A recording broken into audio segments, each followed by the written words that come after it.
De nos jours, le modèle familial, c'est un vrai problème. Quand je parle de modèle familial, je parle d'organisation de la famille. Actuellement, on ne sait plus trop qui est censé faire quoi. Chacun essaie de se débrouiller et le résultat c'est quoi? Eh bien, c'est des échecs.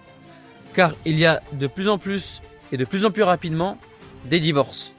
Ce qui veut dire que le modèle qu'on a adopté ne fonctionne pas. En effet, le modèle qu'on a adopté, il est basé sur l'autogestion de chacun. Chaque couple, il va essayer de s'organiser un peu comme il peut pour trouver un bon équilibre. Et c'est extrêmement difficile. Donc ça fait en général des tensions, des problèmes d'organisation, ça ne fonctionne pas et ça finit par des divorces et des familles qui éclatent. Le modèle d'avant, bien connu de tous en général, c'était que l'homme travaille, il a le dernier mot concernant les décisions pour la famille. La femme, elle épaule son mari, elle s'occupe de la maison et des enfants.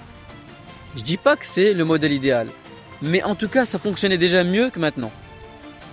Quoi qu'il en soit, il faut pour n'importe quelle organisation, n'importe quel groupe, vous voyez, par exemple pour une entreprise, il y a toujours un seul décideur. Pourquoi? Parce que s'il y en a plusieurs, ça va pas fonctionner. Regardez le gouvernement, on a un seul président, il n'y en a pas 5. Pourquoi? Pareil, parce qu'il faut une certaine hiérarchie, une certaine organisation pour que ça puisse fonctionner correctement. Et le problème, comme je l'ai dit, c'est que de nos jours, on ne sait plus quelle est la bonne organisation. Chacun fait un peu comme il peut, comme il veut, et en général, ça ne fonctionne pas.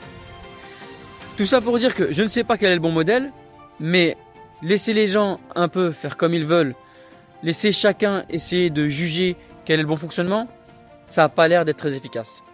C'est mon avis, dites-moi ce que vous en pensez en commentaire, et je vous dis à bientôt pour la prochaine vidéo.